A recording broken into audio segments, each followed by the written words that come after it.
ప్రభుత్వాన్ని అస్థిరపరిచేందుకే ముద్రగడ రాజకీయ కుట్ర చేస్తున్నారని ఆరోపించారు మంత్రి గంటా శ్రీనివాసరావు.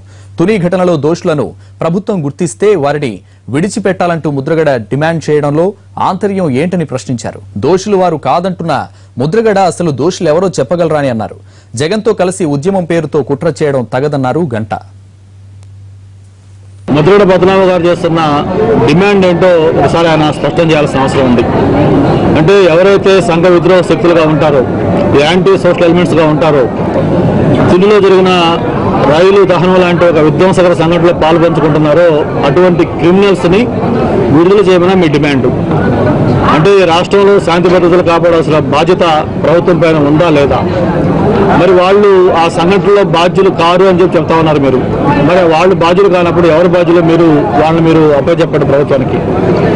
ఒక సున్నితమైన సమస్యకు శాస్త్రీయ పద్ధతిలో పరిష్కారం చేయడం కోసం గౌరవ ముఖ్యమంత్రి గారు ముందుకెళ్తున్న సమయంలో ఆ సమస్యను జటిలం చేసి సొసైటీలో ఉన్న మిగతా కులాలను కూడా రెచ్చగొట్టే విధంగా చేసి ఏదైతే మీరు మా జాతి అని చెప్పుకుంటా ఉన్నారో ఆ కాపు జాతికి శాశ్వతంగా నష్టం కలిగించే చర్యలు మీరు చేయబోతా ఉన్నారు.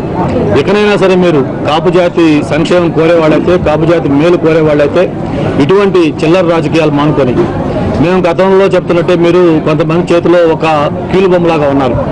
ఏదైతే వైఎస్ జగన్మోహన్ రెడ్డి గారు ఒక నవనిర్మాణ దీక్ష, సంకల్పం లాంటి మంచి కార్యక్రమాలు జరుగుతున్న నేపథ్యంలో దాన్ని పక్కదారి పెట్టించడం కోసం ఎలాగైతే ముఖ్యమంత్రి గారిని వ్యక్తిగతంగా విమర్శించి ఆయన అప్రతిష్ట పాలయ్యారు, అదే కోవలో మీరు కూడా ఆయన డైరెక్షన్లోనే ఈరోజు ఈ సంకల్పం యాత్ర, సంకల్పం దీక్ష ఇవన్నీ కూడా విజయవంతం అవుతున్న నేపథ్యంలో ప్రజల దృష్టి మరల్చాలనే ఉద్దేశంతో మీరు ఇటువంటి ఈ డిమాండ్లు, ఇటువంటి ఈ ధర్నాలు